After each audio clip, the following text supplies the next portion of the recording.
اگر شادیاں سنت کے طریقے پر ہوں گی تو اولاد فرما بردار پیدا ہوگی۔ حضور اکرم صلی اللہ علیہ وسلم نے متعدد شادیاں کر کے، صحابہ اکرام نے شادیاں کر کے دکھلایا کہ شادی کس لیے کی جاتی ہے۔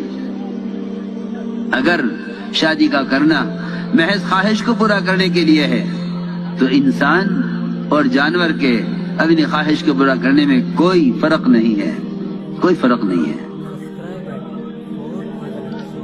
کوئی فرق نہیں ہے۔ اصل اتباع سنت ہے کہ ہر ضرورت میں سنت کا اتباع کیا جائے، ہر ضرورت میں سنت کا اتباع کیا جائے کہ اس عمل کے کرنے کا سنت طریقہ کیا ہے۔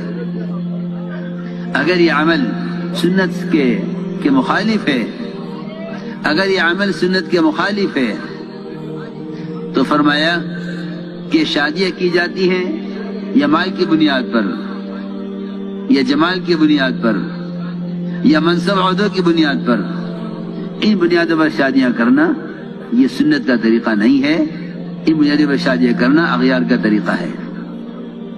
فرمایا فاظفر بذات الدین، شادی کرو دین کے لیے۔ حضور اکرم صلی اللہ علیہ وسلم کی جتنی شادیاں ہیں وہ تمام کی تمام دینی مصالح کے لیے ہیں، تمام دینی مصالح کے لیے ہیں۔ صحابہ شادیاں کرتے تھے، دینی مصلحت سامنے ہوتی تھی، بلکہ عمر رضی اللہ عنہ کی بیوہ سے ایک صاحب نے شادی کی، حضرت عمر کی بیوہ سے ایک صاحب نے شادی کی اور یہ کہا کہ میرے ان سے شادی کرنے کی اصل وجہ یہ ہے کہ یہ میرے گھر میں آ کر یہ بتلائیں کہ حضرت عمر رضی اللہ تعالیٰ عنہ کے رات کے تہجد میں رونے کی اور رات کے قیام کی کیا کیفیت ہوا کرتی تھی، ان کی گھر کی عبادت کا کیا طریقہ تھا، اور ان کے رات کے قیام اور تہجد میں کیا کیفیت ہوتی تھی۔ اس کو سمجھنے کے لیے میں نے ان کی بیوہ سے شادی کی ہے۔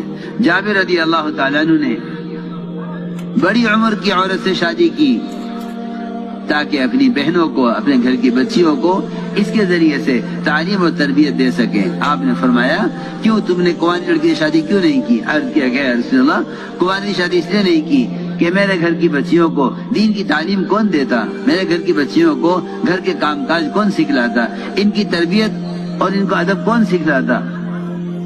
یہ تھا صحابہ کرام کے شادیاں کرنے کا اصل بنیادی مقصد کہ اس شادی سے دین وجود میں آئے، اس شادی سے دین وجود میں آئے، اصل مقصد یہ تھا۔